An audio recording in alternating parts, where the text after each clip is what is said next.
just waiting for the computer to give you problems is a little bit different than thinking about, well, how would it even create a problem, right?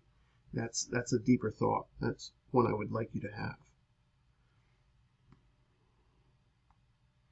So we're back on this section 2.1 and the difference quotient, DQ. I like to call it because I'm lazy. I don't want to write it all out. Let's look at a tough one. So let's start with f of x equals x minus x squared. Now this particular function, whenever I'm doing something in pre-cal, Calc 1, Calc 2, Calc 3 is a little bit more difficult. I'm going to have to use a different program because we're talking about three-dimensional or multi-dimensional functions. But there are programs. I guess even linear. If I'm in linear, I want to know what this function looks like. And this one's pretty easy to know, right? I can factor out an x. And I can see it's a parabola that opens down, right, through 0 and through 1. Right? Everybody with me there? So there's my particular function.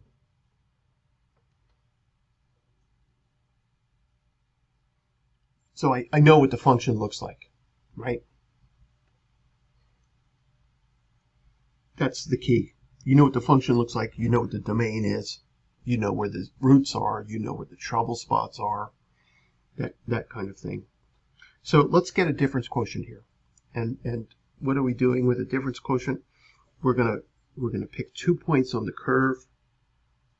Right? We'll pick 2 points on the curve, some x and some x plus h later.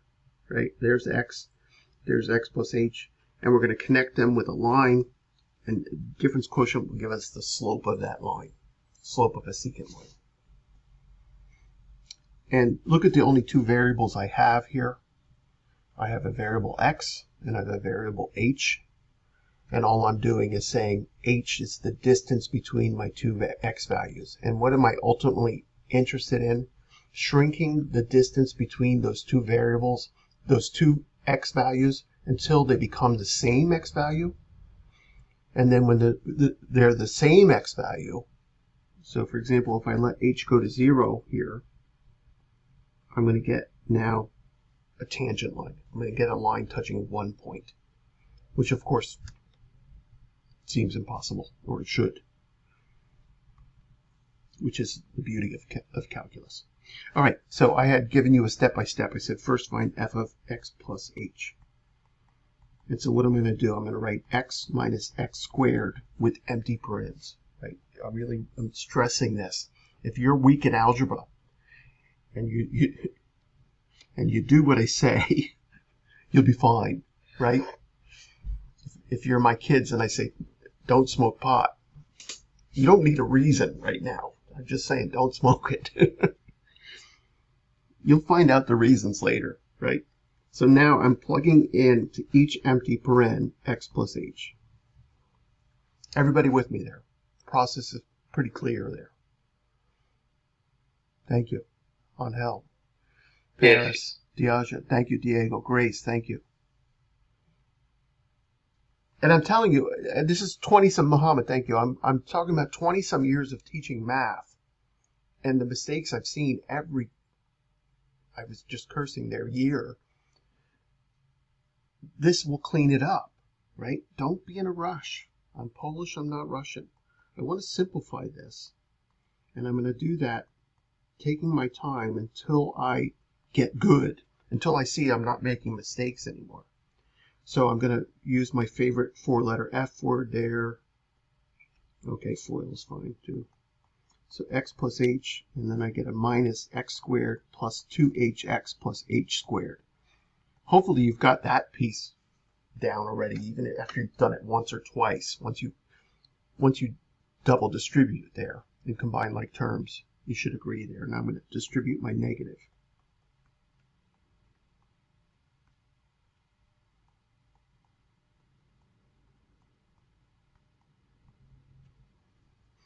And how are we there? Is everybody with me? And you should be racing me on these things. You're not copying me. You should be doing them yourself, right? When your Calc 1 teacher says, all right, let's find this limit. You're not copying it. You're trying to do the limit before they get to it. Or let's find this derivative. You're trying to do that before they get to it. And then you look back up at the board and see if you got there, right? So same thing when we're doing problems here. If I say we're going to find the domain here, you should be on it right away. How do you find this domain, right? Kind of thing. So I can't combine anything here, and I'm fine with that because I do know that underneath it, I'm going to write my original function, f of x, and I'm going to try and be crafty about it. I'm going to try and line things up that match. So my original function was x minus x squared. I'm lining up the x terms. I'm lining up the x squared terms. Why? Because I'm going to subtract them, right? The x's are going to go away. The x cubes are going to go away. So when I get my difference, the things that remain had better contain a factor of h. So I get h minus 2hx minus h squared. Is everybody with me? I'm looking for that little subtlety that Robert taught me was, if I have terms without a factor of h, I've made a mistake. All of the non-h factor terms should go away. Had better go away. If they don't, I'm in trouble. I'm going to take that result. Is everybody there with me? Sorry, Yes. Professor. Yes, why? So I understand everything up to the red part. Why are you subtracting? Okay. So X? good question. I have to go back to what is my difference quotient, right? My difference quotient is the slope of the secant line, which is f of x plus h minus f of x all over h. So I'm just working on the numerator right now. Okay. Right. All right. Got it. Thank And you. when I have a polynomial, this is the way to go. Okay. When you see me do one with a rational function today and with a radical function today, I do things a little differently. Now, when I do the process with the rational, with a fraction, or with a square root today, and you're comfortable with that, you could also do the polynomials that way. But what I'm trying to teach to, right now, I'm trying to teach to the student that's a little shaky on their algebra. I'm trying to teach to the student that cheated through Math 50, right? Or was just sleeping in algebra in high school. I'm trying to get you to say, oh my God, it's a different world now. I actually have to understand this crap. So now I've got my difference. I want a difference quotient. So I want to now take my result and divide by h. Is everybody okay with me here? Yep. Nice, thank you. Grace, thank you. Paris, thank you. Michelle, thank you. Muhammad, thank you. So I'm going to take my result, f of x plus h minus f of x, which I already got, h minus 2hx minus h squared, and divide everything by h. There's my difference quotient. Difference meaning subtract, quotient meaning divide, difference quotient, right? And the trick here is to factor out an h. This is why I need, right? Remember what I said, I'm going to let h go to 0. I'm going to let h be 0. If I plug in 0 now, I'm in trouble, right? If I plug in, here's my dog.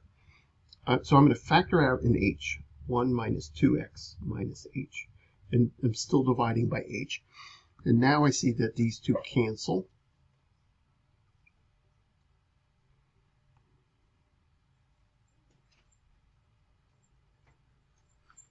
She okay? Come on, Luke. Come on. Lucy, come. What?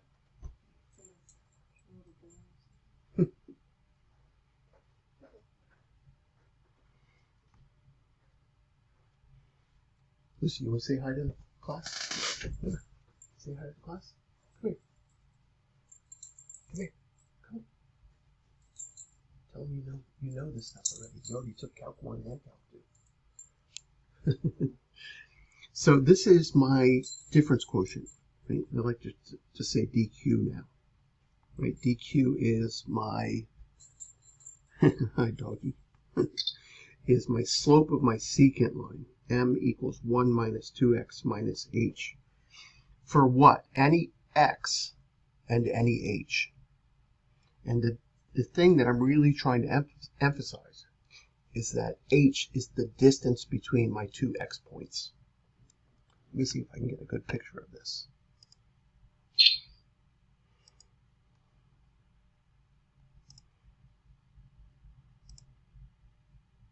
Is everybody there with me algebraically? Everybody there with me algebraically? Yep. Anybody need something for me there?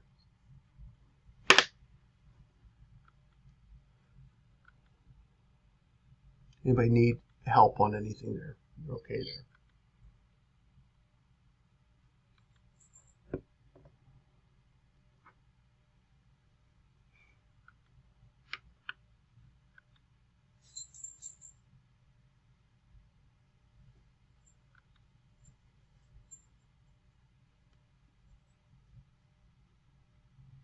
So I want to put these, I want to show you where you should be trying to work on this. And again, our calculators are dinosaurs. Okay, so doing something like this on Desmos is going to be more valuable. And this might be a little bit complicated for now. Okay, so if it is too complicated for now and you want to sit and meet with me about it, that's fine. Okay, so I want to put in my original function y equals x minus x squared.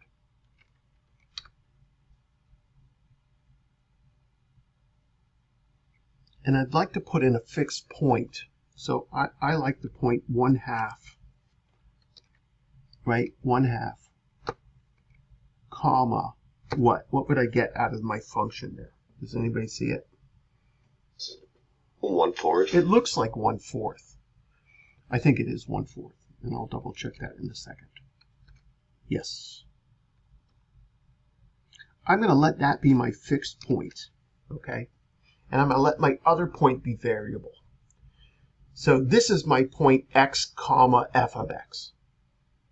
I'd like some point later called x plus h, f of x plus h, right? So I'm going to plot that new point with something called a slider. So I'm going to do 1/2 plus h, comma. Now I'm plugging that into my function. If you remember kind of what I got was that whole horrible thing. I'm going to simplify it a little bit. I'm just going to do, for my x, a 1/2 plus h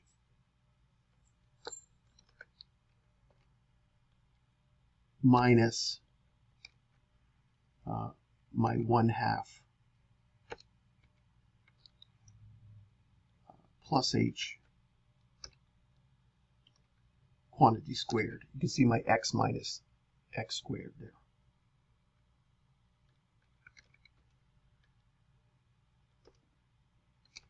And I put in my slider h. So when I slide h, you can see my second point connecting. You can see my secant going through those 2 points maybe. So I can imagine this is a little bit confusing to some of you right now, and I don't care so much yet. I'm really doing calculus right now. But I'd like to be able to connect those two pieces, right? Now, how can I actually connect the two with a line is even more complicated. But look at what I'm doing. So if the stuff I'm doing on Desmos right now is bothering you, don't worry about it too much, okay? Please. So I knew I had a point through 0 and a point through 1. And I had my curve, right? And I knew that my fixed point that I was focused on was 1/2 comma 1/4. It'd probably be easier if I didn't use a point with fractions. But then I picked some value later, h, and I connected the two with my secant line.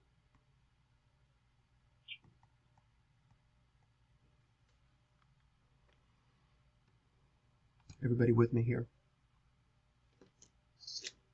Yeah. Yeah, now the piece that I've done on Desmos is quite complicated, but if you can see, I have a 1/2 plus h as my x. Remember, it's an x plus h.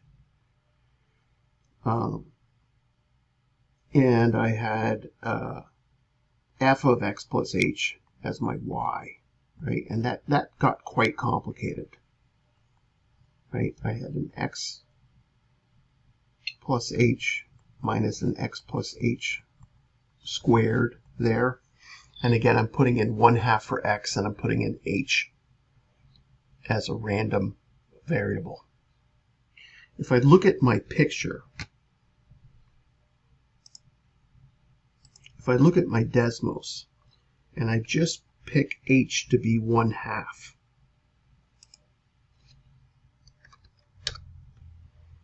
it's pretty clear that if my x is 1/2 and my h is 1/2, then I'm at the point 1, 0. Does everyone agree with me there?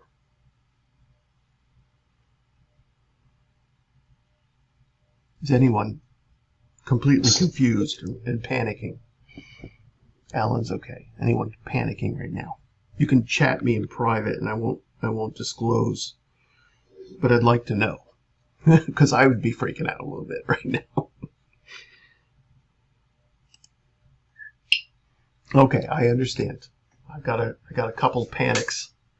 Not panicking, but just a little confused. Yeah, that's okay. I like that. If we could go to every class we ever took and just understand everything right away, then we probably didn't even need to go to school, right? If I could just get everything right away, then why am I going to school? I'm probably already a genius. So there should be times when in your life where you go, I got to think about that. Only if you're eating pizza rolls for breakfast. So what I'm interested in, and let's do this case. Let's do this case, right? Let me simplify this a little bit.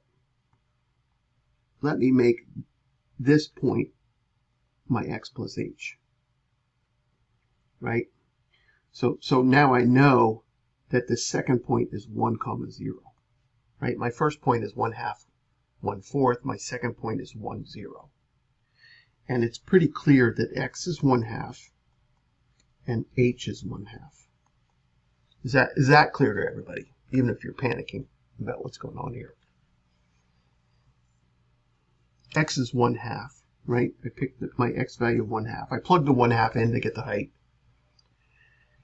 And then I picked an h value. I picked some distance later that was clear on the graph. I picked h as 1/2. So 1/2 plus 1/2 got me to 1, and I know that was a 0 of the function. So I got the 2 points. And now I can get the slope of the secant line, right? So the slope of the secant line is what? 1/4 minus 0 over 1/2 minus 1.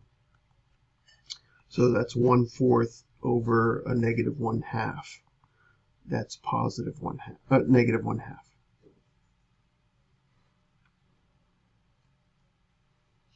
Right? Everyone agree with me? So the slope of the line connecting those 2 points, right? Slope of the line connecting those 2 points .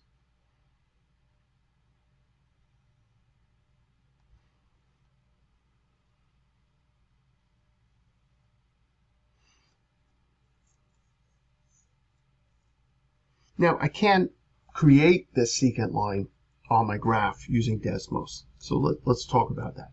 Is everybody okay with the slope of the secant line? Yeah. Nice. Diego? Yeah. Nice. Joe? Joseph? Angel? Yes. Nice. Grace? Yes. Anybody not okay with the slope of the secant line? You can send it to me in the chat and I'll try and clear it up a little bit.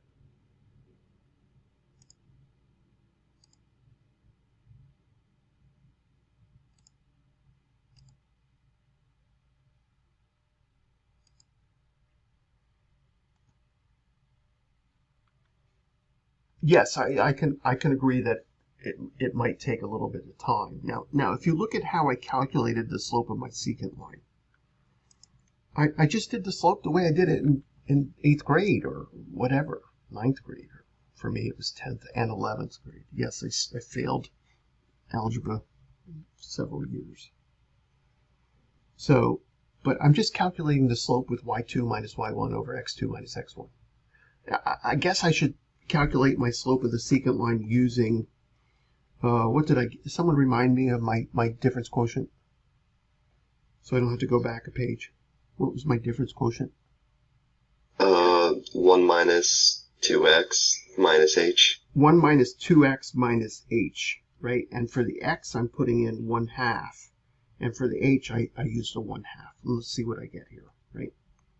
I get 1 minus 1 minus 1/2, so I get minus 1/2. I get the same slope, right? I get the same slope out of my secant. So whether I do the slope from my 8th grade knowledge of slope, whatever grade it was, or I use it using my new knowledge or where I'm moving to in calculus to calculate slope, I get the same result. What do you think? So what were we finding? Like, what was the question? Find the difference quotient, right? That was the end of my problem. That's the end of our pre-cal problem. Find a slope using that difference quotient. Verify that it gets you the same slope if you use the 2 points, right? Show me that you know it's true, right? And then, so now what we're talking about is we're talking about where we're going in calculus. I'm trying to get you to understand where this difference quotient is going. Okay. Yeah. So what I want to do is I want to look at the equation of a line. So the equation of a line that we have are a couple of them. We have y equals mx plus b. That's kind of our middle school version. And y minus y1 equals m times x minus x1. And that's the one I want to use here for my secant line, right? And so x1 and y1 are fixed point, right? x1 comma y1 is a fixed point. And I've already decided that my fixed point is going to be 1/2, 1/4, right? For us, x1 comma y1, we decided was 1/2, 1/4, right? That point at the top of the curve. So I've got x1 and y1 taken care of. The only thing I don't have taken care of is the slope. But I do know that the slope, right, is 1 minus 2x. Is that right? Minus h. Am I right about that? Yeah. And my x is fixed, so I'm going to put the 1/2 in here. So I can really rename my slope as 1 minus 1 minus h. Oh, that's kind of nice. Negative h. So look at what I got here now. Y minus 1/2 equals h times x minus, y minus 1/4, right? Y minus y1, yes. Y minus 1/4 equals h times x minus 1/2. And I'm gonna just plot that one right now.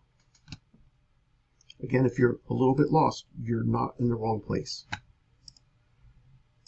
If you're a little bit lost right now, you're not in the wrong place. Y minus 1/4 equals h. Help me. What did I say? X minus 1/2.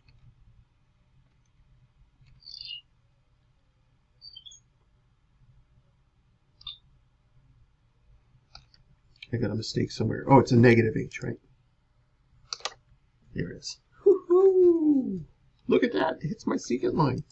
That's crazy. That's a minus h. I didn't put the minus h in like my Desmos. Look at this thing. This thing is crazy. Watch when I change h now. Look at my secant line changes. Oh my God, that's beautiful. I mean, you're talking to a nerd here, right? You understand that. You're talking to a nerd who loves math and computers and wants to figure out the secret to the universe. And so now right? I've got my, what have I done so far? In pre-cal, I found the secant line, the slope of the secant line with my difference quotient, right?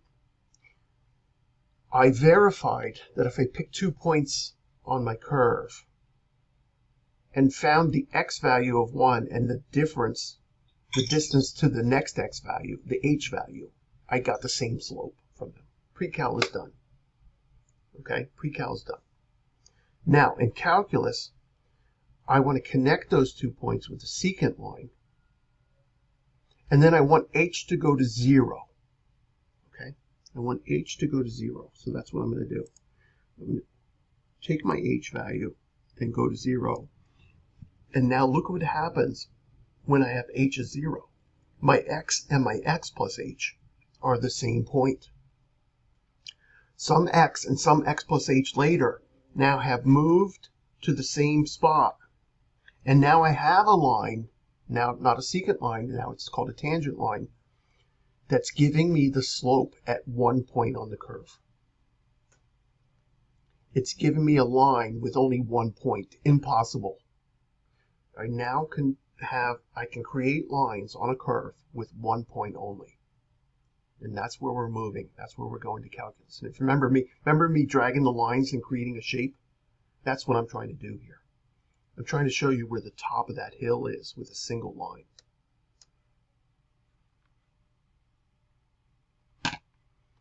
Talk to me.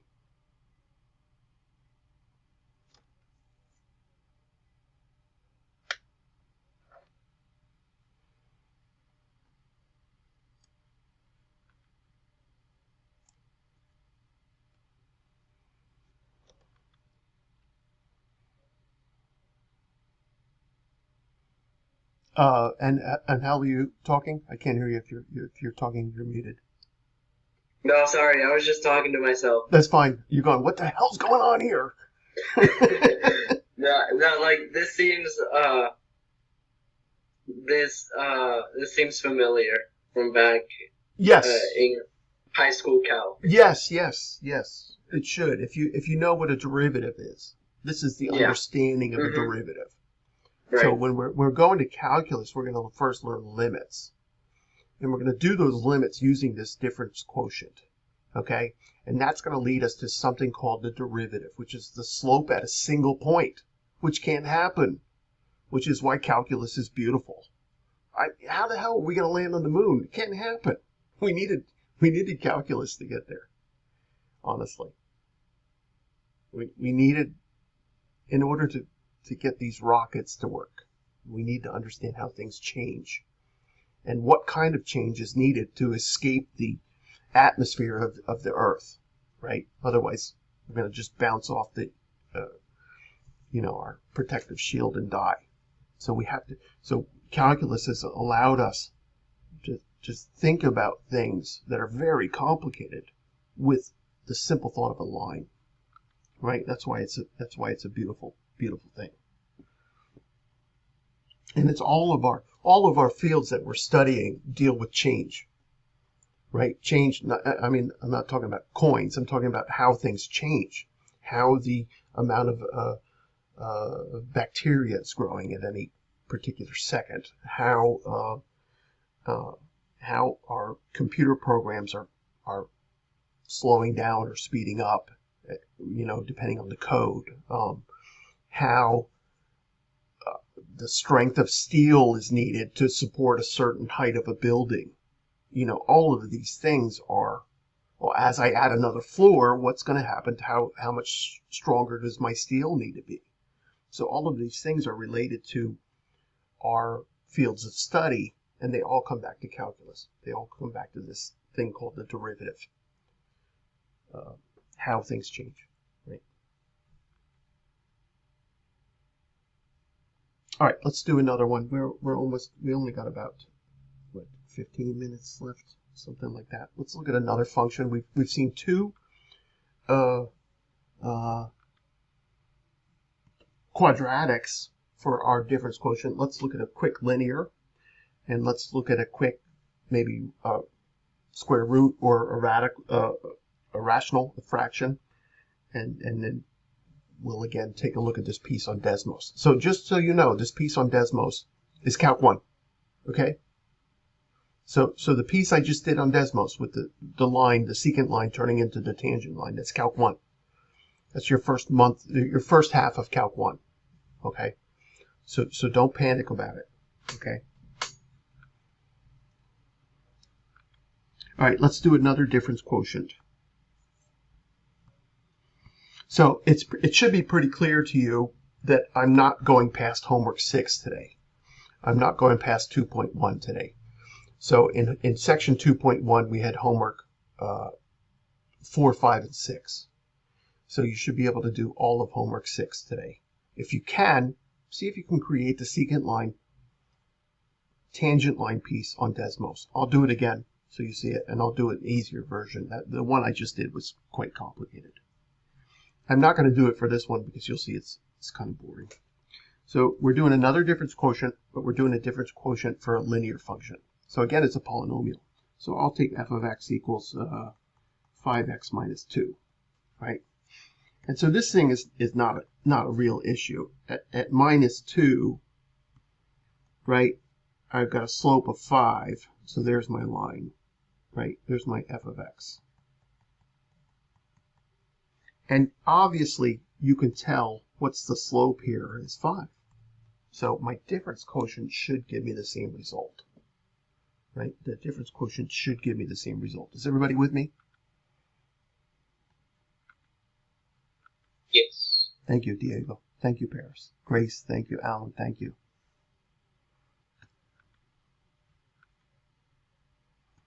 I appreciate the interaction.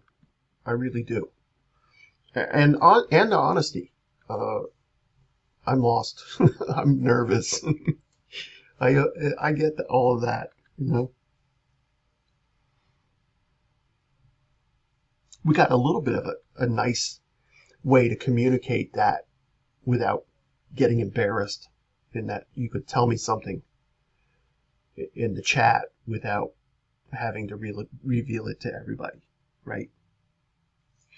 Even better is the fact that you could be asleep right now and I would never know. But if we were in class together, like I used to teach high school for like 15 years, students would fall asleep, I'd throw erasers at them, you know. That's probably why I don't teach high school anymore. But so let's do our difference quotient here. Let's find f of x plus h. I'm doing 5 times empty parens minus 2. And inside, right, inside I'm plugging in my x plus h, and I'm going to simplify that. I'm going to get rid of the parens. Directly underneath that, I want to write my original function, f of x, and I want to line things up.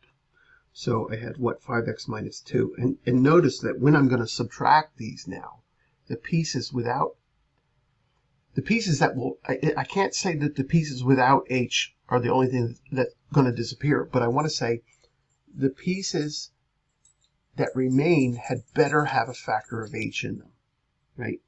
So the 5x's will go away and the 2's will go away. So I've got my difference now. F of x plus h minus f of x is just 5h.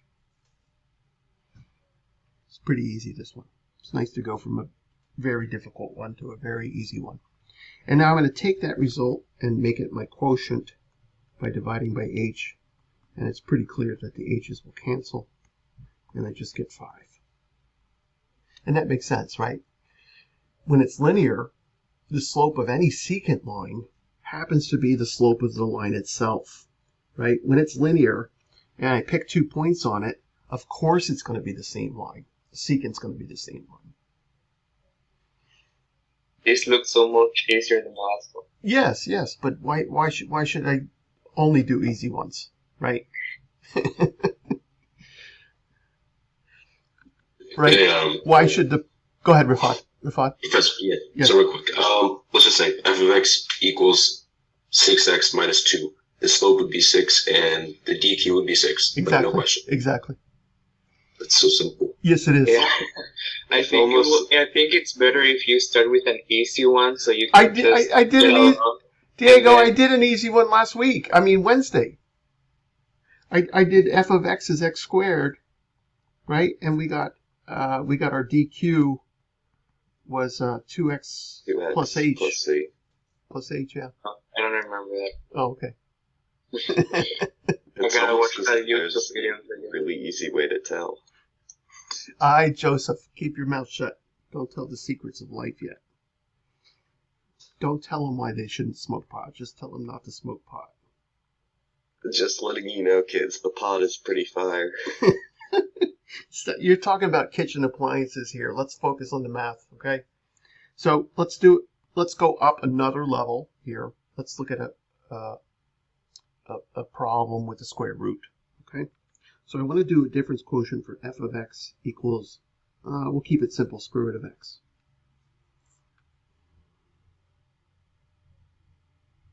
So I know what this thing looks like, right? I know what square root of x looks like. And I'd like to maybe fix a point here at 1, 1. And pick some point later, right? So this is my x, and this guy is going to be x plus h. So the distance between them is h. The distance between x and x plus h is h, right? Or better yet, delta x is x2 minus x1, which of course is h. And you'll see that when you're in Calc 1, they'll be using delta x a lot. I find it confusing. I use h a lot. I use h. The delta x looks like two variables to me. So I just use h instead of delta x. But the book will use delta x often. The professor might use delta x. Just remember, it's the distance between your x's. And so I'm interested in the slope of this secant line here, right? This is my secant line in blue. But honestly, what I'm really interested in is the slope of this line in purple, which is my tangent line. Notice that the tangent line is hitting at 1 point. The secant line is hitting at 2 points. If you took high school geometry, you would have remembered the secant line cuts the circle twice. The tangent line hits the circle once. Same idea here. And yes, we're talking about this circle. In calculus, we're talking about that circle. It's all related to that, all that horrible high school geometry we put you through. Everything we've been doing for so far in your mathematical life has been training you to be prepared for Calc 1. For calculus, actually. And you'll see Calc 1 is pretty beautiful and elegant. Calc 3 is very easy. Calc 2 is a beast. I'm worried about our timeline in that you're taking Calc 1 in fall. I'm sorry, taking pre-cal in fall. You'll take Calc 1 in spring. And then you've got this choice of, do I take Calc 2 in the summer or do I wait to fall? So you're in the worst possible position. And feel free to reach out to me, at the end of Calc 1. Do you think I should take Calc 2 in the summer? Do you think I should wait? It's a personal choice. All right. If I wait to forget. Yeah, I don't think you'll forget from spring to fall. I would worry fall, like a whole year. Wait, I would worry. But the worry is Calc 2 in the summer at Montgomery College is usually in 5 weeks. It's so fast. It's 3 times as fast. Because we're basically a 15-week semester. So in the summer, it's very fast for Calc 2. I'm not saying you won't make it. I don't know all of you yet. I don't know how well you're going to test, right? But that's the worry. So anyway, let's get our difference quotient. This one I'm going right in to the formula. I want to use f of x plus h minus f of x all over h, right? That's my general formula. And when I go to write it, I'm doing square root of x plus h minus square root of x all over h. So you see, I'm not doing this other kind of step-by-step. When I have polynomials, I can do it that step-by-step way. This one doesn't make a lot of sense because I can't really simplify this original function evaluated at x plus h. I can't do anything with it. So there's no need to to kind of do a little, prep for it. I'm just jumping right into the difference quotient. And our process in polynomials is going to be factor. Our process in radicals is going to be the conjugate. Our process for fractions, for rational functions, is going to be an LCD. Again, polynomials factor. If you remember me factoring out the h, that's why h has to be there every time. This one I'm going to use a conjugate. And if I have a fraction, I'm going to use an LCD, actually just a CD, a common denominator. I don't care if it's the lowest common denominator. So I'm going to take this and multiply top and bottom by the conjugate. And the conjugate always comes from where the radicals are. And the key is that I multiply by 1.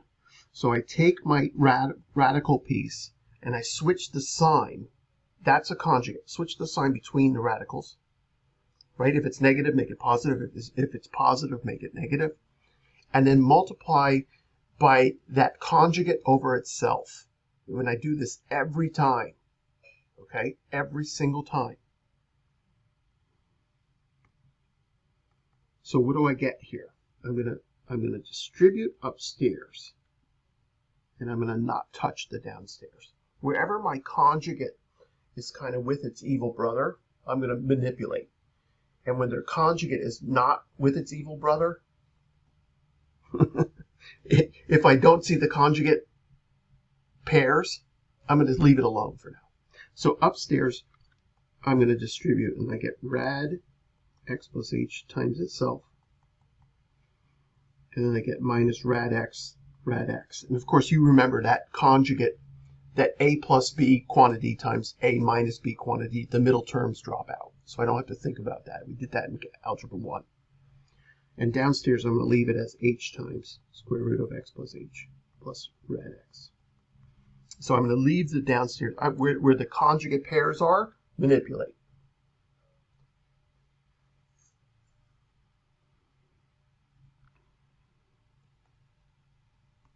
All right, what happens when I square a radical? The radical goes away. So upstairs, I'm just getting x plus h minus x all over h times the quantity radical x plus h plus rad x. This is my difference quotient. Notice what's going to happen where I manipulate the conjugate pairs. I'm going to only have h terms left. So upstairs here, my x's are going to cancel. And I've got h over h times the quantity, yada, yada, yada.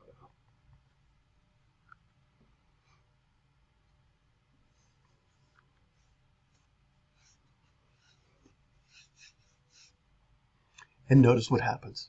Look at what happens. Where I manipulated, I only have terms with factors of h left.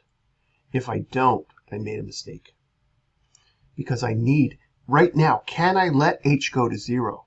Can I plug in h as 0 at this moment? Well, I'm going to get a 0 upstairs and a 0 downstairs. And I can't divide by 0. Not yet. So, but if I cancel first, I'm okay. I get my dq of 1 over square root of x plus h plus rad x. There's the difference quotient for my radical function. Remember what this particular piece is, what the result is. It's the slope of the secant line.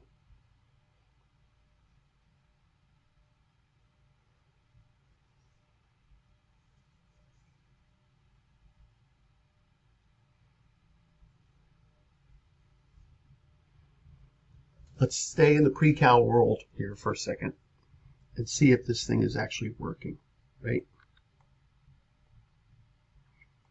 So let's take our point 1, 1, and some point later, let's say 4, 2. Right? Square root of 4 is 2, right? Remember, I'm looking at the square root function. And let's look at our slope there between those two. Yes, you with me? Everybody okay here?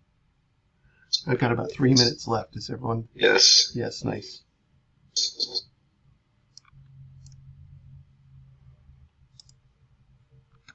Nice. Paris is there. Joseph is there. Angie's there. I may have missed another bit of communication, but all right. So let's do this slope like it's 8th grade. So I got what, 2 minus 1 over 4 minus 1. That's 1 over 3. So I got a slope of 1/3. This is my first x. This is my later x. And look at the difference between those. It's what? 4 minus 1 is 3, right? So h is 3 right now. In this picture, h is 3. What am I interested in? H is 0, right? So let's say we're interested in this fixed point here, 1, 1. 1, 1 is really my fixed point. But let's use these two with x is 1 and h is 3 and see if we get the same result, right? So our slope of our secant is 1 over square root of x plus h plus square root of x, right? All of that downstairs. And my x value is 1 and my h value is 3. So I get 1 over square root of 4 plus square root of 1. So I get 1 over 2 plus 1, that's 1 over 3. It gives me the same result. So no matter what function I pick now, I can verify that I've got my DQ right, my difference quotient right, by doing this process. Picking 2 points, get the slope, then taking the 2 points, make one of them fixed and the other one x plus h, figure out what your h is, right? If you move right, h is positive. If you move left, h is negative, right? So it looks like my difference quotient worked here.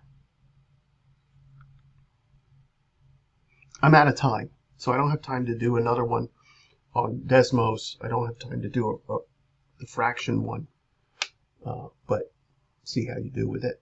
Ask me questions. You can send me questions via email. You can, and I want to see the question. I want to see your work and maybe a comment. Don't know why I'm getting a negative here, kind of thing, right? So you can do that anytime during the semester.